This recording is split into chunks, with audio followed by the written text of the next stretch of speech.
In front of me is Cubot P80 Pro, and today I would like to show you how you can operate a voice recorder.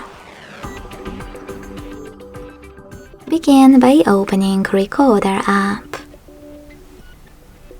Then tap on those three dots at the top right corner before recording and select Voice Quality.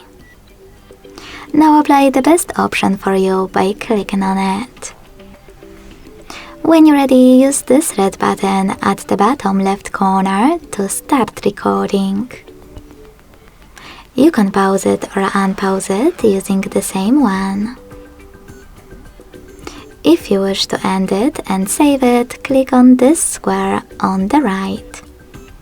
If you change your mind, you can also click on this card to delete it right away. After clicking Save though, you can access it by selecting those three lines with three dots, accessible when recording is off. Now to play it, click on it.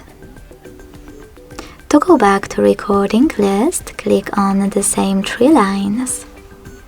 Lastly, to get rid of your recording, you can always hold it and tap on this pin at the bottom. Then confirm your choice in the pop-up.